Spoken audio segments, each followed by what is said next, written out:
81 Bhavnathpur seat से BJP प्रत्याशी भानु प्रताप शाही के नॉमिनेशन रोड शो कार्यक्रम में पहुंचे यूपी के उप मुख्यमंत्री।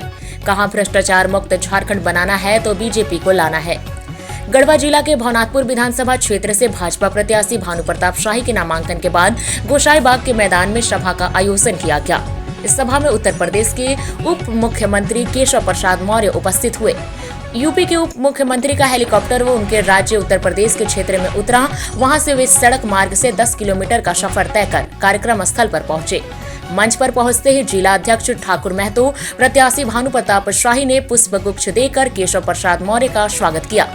इस मौके पर स्थानीय नेताओं ने भी माला पहनाकर उप मुख्यमंत्री का स्वागत किया। इस कार्यक्रम को संबोधित करते हुए केशव प्रसाद मौर्य ने कहा कि भारत को मजबूत बनाना है तो भाजपा को भी मजबूत बनाना है। भ्रष्टाचार मुक्त झारखंड बनाना है तो जेएमएम, राजद और कांग्रेस से मुक्त करना है। उन्होंने लोगों से अपील करते हुए कहा कि ईवीएम को वोट से भर देना है, कमल का खिलना जरूरी है, प्रदेश में भाजपा गठबंधन की सरकार बनना जरूरी है। केशव प्रसाद मौर्य ने कहा कि छत्तीसगढ़ में आज भाजपा की सरकार बन गई है, देखिए वहां विकास भी हो रहा है। 3 करोड़ और लोगों को पीएम आवास बने, इसके लिए पीएम ने साइन कर दिया। पीएम नरेंद्र मोदी के कार्यकाल में भगवान राम लला का मंदिर बना। जम्मू कश्मीर से आर्टिकल 370 हटा। जो नई सरकार बनी है वो भारत के संविधान को हाथ में रखकर शपथ ली गई है, लेकिन पहले दूसरा संविधान पर हाथ रखते थे और शपथ लेते थे। पीएम नरेंद्र मोदी दिल्ली से पैसा भेजते हैं, लेकिन पैसा झामुमो, कांग्रेस और राजद की सरकार में यहाँ बरामद होता है। ये लूटने वाले लोग हैं। अगर झारखंड में भाजपा की सरकार बनी तो इन लोगों से पाई की वसूली की जाएगी। महाराष्ट्र और झारखंड में भाजपा की सरकार बनेगी। यहाँ विजय का विश्वास है, वो दिख रहा है। यहाँ हर व्यक्ति भानु प्रताप शाही बनकर आया है। यूपी के डिप्टी सीएम ने कहा कि आगामी 23 नवंबर की तारीख झारखंड का भाग्य बदलने की तारीख है। हरियाणा में सरकार नहीं बनाने का माहौल दिख रहा था, लेकिन आज देखिए हरियाणा भाजपा के पास है। अपने संबोधन के अंत में उन्होंने कहा कि मेरी ओर से सभी को अयोध्या आने का निमंत्रण है। कुंभ मेला में आप लोग भी आइए। वही भाजपा प्रत्याशी भानु प्रताप शाही ने भी इस सभा को संबोधित किया। उन्होंने जिला प्रशासन पर आरोप लगाते हुए कहा कि प्रशासन हमारे समर्थकों पर प्राथमिकी दर्ज कर रही है। पूरा प्रशासन अभी भी राज्य सरकार के इशारे पर काम कर रहा है, जबकि आचार संहिता लागू हुआ है। वे ऐसा ना करें, नहीं तो हमारी सरकार आएगी तो हम भी उन्हें पनिश करेंगे।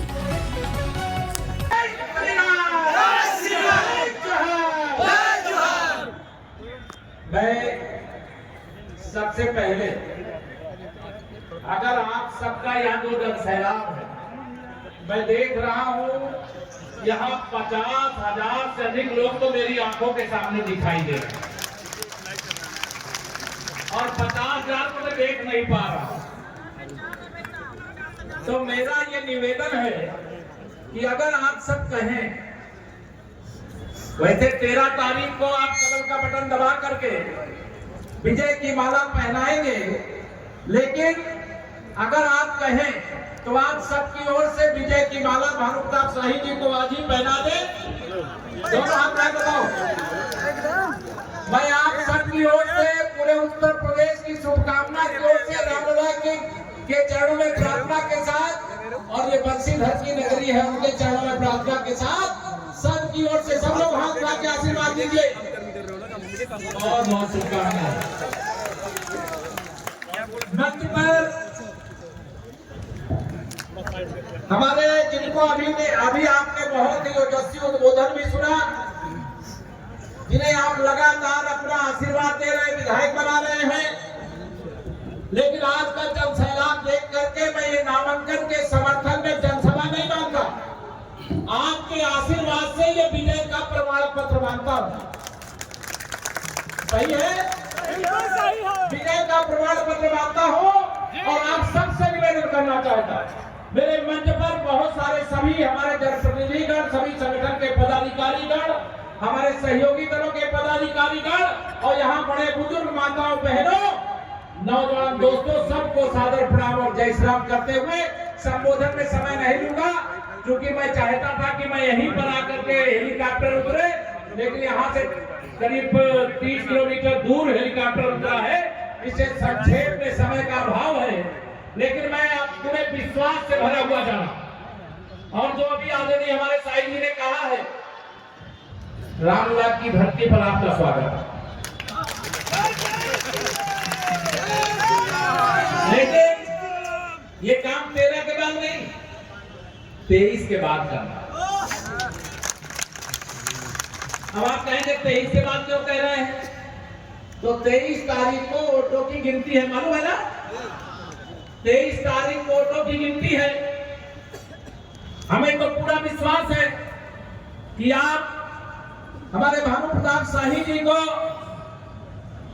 केवल विधायक नहीं बनाएंगे, बल्कि नेतृत्व इस बात को जरूर देख रहा होगा कि ये कुछ और बन करके आपके बीच में आएंगे। भारतीय जनता पार्टी की विजय यात्रा लोकसभा चुनाव के बाद शुरू हो चुकी है। अभी हरियाणा का विधानसभा चुनाव संपन्न हुआ है। वहां प्रचंड बहुमत से भारतीय जनता पार्टी की सरकार शपथ ले चुकी है, शपथ ले चुकी है। मालूम है कि नहीं आप लोगों को? जो हरियाणा में हुआ वो झारखंड में भी होना चाहिए, नहीं होना चाहिए? कमल खिलना चाहिए, नहीं खिलना चाहिए? हमारे जो सहयोगी दल का जो चुनाव निशान में नाम नहीं ले रहा हूं, हमारे सहयोगी दल के भी प्रत्याशी, चाहे आसू हो, चाहे हमारे जनता दल यू हो, चाहे लोक जनशक्ति पार्टी हो, उनके प्रत्याशियों को भी भारी मतों से विजयी बनाने की मैं सादर अपील करता हूं। और आप सबसे निवेदन करता हूं, भारत को अगर मजबूत बनाना है तो भारत को मजबूत बनाने के लिए भाजपा को भी मजबूत बनाना है। बनाना है कि नहीं बनाना? अगर बांग्लादेशी घुसपैठियों को खदेड़ करके झारखंड से बाहर करना है तो कमल खिलाना। घुसे हैं यहाँ पे? घुसे कि नहीं घुसे? यहाँ उनको निकालना चाहिए कि नहीं निकालना चाहिए? अगर भ्रष्टाचार मुक्त झारखंड बनाना है तो कांग्रेस और ये झारखंड मुक्ति मोर्चा गठबंधन और राष्ट्रीय जनता दल भी उसमें शामिल है। इस सरकार को उखाड़ फेंकना है कि उखाड़ फेंकना है? भ्रष्टाचार पर चोट होनी चाहिए कि नहीं? चोट करने के लिए वोट करेंगे कि नहीं? मैं आप सबसे निवेदन करूंगा, जैसे आज ये जनसैलाब जगह नहीं है, मुझे जहां तक दिखाई दे रहा, मैं तो मंच के ऊपर खड़ा हूं, आपको नहीं दिख रहा होगा, लेकिन चारों तरफ खचाखच मैदान भरा। ऐसे ही ईवीएम मशीन कमल के फूल से भर दीजिएगा। विकास के लिए लक्ष्मी जी की जरूरत होती है, और लक्ष्मी जी कहां बैठ करके आती है? कमल के फूल पर बैठ करके आती है। गरीब कल्याण के लिए, नौजवानों के उज्जवल भविष्य के लिए, माताओं बहनों की पूजा के लिए, सम्मान के लिए, उनके सशक्तिकरण के लिए कमल का फूल खिलना जरूरी है। कमल की सरकार बनना जरूरी है। भाजपा गठबंधन की सरकार बनना जरूरी है। बगल में छत्तीसगढ़ है। जब चुनाव हुए थे तो कांग्रेस वाले वहां पर बहुत उछल रहे थे कि हम वहां छत्तीसगढ़ में फिर वापस आए, लेकिन वहां की जनता ने आशीर्वाद दिया, वहां कमल की सरकार बन गई। और कमल की सरकार बनने के बाद जो बात अभी हमारे भानु प्रताप शाही जी कह रहे थे, गरीबों को रहने के लिए घर मिलना चाहिए, नहीं मिलना चाहिए? दोनों हाथ में मिलना चाहिए, नहीं मिलना चाहिए? और ये मोदी जी की गारंटी ही नहीं, गारंटी की भी गारंटी है। तीसरी बार मोदी जी ने जब प्रधानमंत्री पद की शपथ लिया तो सबसे पहले जिस फाइल पर अपने हस्ताक्षर किए, इस देश के 3 करोड़ और गरीब लोगों को, जिसमें झारखंड के भी 22 लाख लोग हैं, उनको प्रधानमंत्री आवास देने वाली फाइल पर हस्ताक्षर करने का काम किया है। रामलला का भव्य मंदिर में उसकी चर्चा करूं, अब उसका विषय नहीं, सब जानते हो। देश के यशस्वी प्रधानमंत्री, आदरणीय गरीब के नेता, गरीबों के पालनहार श्री नरेंद्र भाई मोदी जी का, जिन्होंने मुझ पर विश्वास जता करके लगातार दूसरी बार भारतीय जनता पार्टी का यहाँ उम्मीदवार बनाया, मैं नरेंद्र भाई मोदी जी को यही से उनके चरणों में प्रणाम करना चाहता हूं और आप सभी के तरफ से उनको नमस्कार और जय श्री राम करना चाहता हूं। राष्ट्रीय अध्यक्ष जेपी नड्डा जी, राष्ट्रीय संगठन महामंत्री बीएल संतोष जी, प्रदेश अध्यक्ष बाबूलाल मरांडी जी, प्रदेश के प्रभारी श्री शिवराज सिंह चौहान जी, श्री हेमंत बिश्व शर्मा जी, संगठन महामंत्री करमवीर सिंह जी भाई साहब, हमारे यहाँ के प्रभारी उत्तर प्रदेश के सांसद लक्ष्मीकांत वाजपेयी जी का भी भवनाथपुर के लाखों जनता की तरफ से मैं आभार प्रकट करता हूं कि आप लोगों ने मुझ पर विश्वास करके दोबारा इस भवनाथपुर के धरती से भारतीय जनता पार्टी का टिकट देने का काम किया। बहुत सारा बात नहीं कहते हुए, चूंकि हम अतिथि को सुनते हैं बहुत लंबे समय से, लगातार 2 घंटे से यह रैला चल रहा है और बहुत दूर दूर से कोने कोने से हम लोग इकट्ठा हुए, और जब इकट्ठा हुए और जब यह जनसैलाब देख रहे हैं तो यह जनसैलाब झारखंड सरकार के परिवर्तन के लिए उमड़ा हुआ जनसैलाब है, जो हेमंत सरकार को सत्ता से हटाने आई है और भाजपा की कमल खिलाने आई है।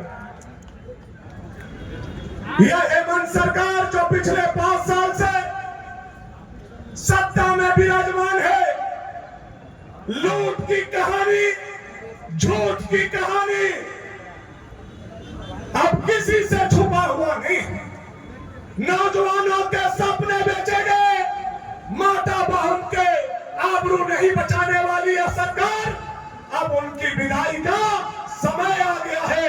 यह भवनाथपुर में उमड़ा हुआ जनसैलाब बता रहा है कि आज से हेमंत सोरेन जी का काउंटडाउन शुरू हो गया है और आने वाला समय में कमल का फूल झारखंड के सत्ता में लहराने वाला है। साथियों, ये 5 साल 5 लाख नौकरी के हिसाब से 25 लाख बेरोजगारी भत्ता, महंगाई भत्ता, पारा शिक्षक का स्थायी करना, सेविका सहायिका को स्थायी करना, रसोईया को स्थायी करना, सहायक पुलिस को स्थायी करना, एएनएम को स्थायी करना, जीएनएम को स्थायी करना, रसोईया को स्थायी करना और एक एक अनुबंध कर्मी को जो स्थायी करने का बात था झूठ बोल करके आई हुई यह हेमंत सरकार का आज उल्टी गिनती गोसाई बाग की धरती और बाबा बंसीधर की धरती से आप लोगों ने प्रारंभ करने का काम किया है। इसके लिए मैं आप लोगों का आभार प्रकट करता हूं, आप लोगों को धन्यवाद देना चाहता हूं। यह सरकार 5 सालों में क्या किया नहीं किया आपसे छुपा हुआ नहीं। 5 साल मोटरसाइकिल से पैसे निकाले, बालू से पैसा निकाले, मोटेशन से पैसे निकाले, ऑनलाइन से पैसे निकाले, और तो और यह सरकार इतनी गिर गई है कि बूढ़ा बूढ़ी के पेंशन और मृत्यु प्रमाण पत्र के नाम पर भी यह नालायक सरकार ने गरीबों के पॉकेट से पैसा निकालने का काम किया है। मेरे साथ अब इसका जवाब देने की बारी आ गई है, और इसका जवाब कौन देगा? कौन देगा? कौन देगा? आप लोग देंगे, भवनाथपुर की जनता देगी और झारखंड के नौजवान देंगे और भवनाथपुर की माता और बहन देगी। साथियों, यह सरकार के विदाई का घड़ी आज आप लोगों ने लिखना शुरू कर दिया। याद कीजिए, यही आकर के मुख्यमंत्री की धर्मपत्नी मैया समान योजना का बड़ा बड़ा बात बोल रहे थे, लेकिन देश के प्रधानमंत्री नरेंद्र भाई मोदी जी ने यह घोषणा किया है कि जब भाजपा की सरकार आएगी तो गो दीदी योजना लागू करके 18 साल से लेकर के 60 साल तक के सभी माता बहनों के खाते में 2100 हर महीना के 11 तारीख को डाला जाएगा। यह मोदी का गारंटी है, मोदी का गारंटी है। मोदी जिंदाबाद। मोदी जी की दूसरी गारंटी है, भाजपा की सरकार आएगी तो पुनः उज्ज्वला गैस बांटा जाएगा, और जो गैस सिलेंडर का दाम 1100-1200 रुपया हो गया है उसको उसको 500 रुपया में दिया जाएगा।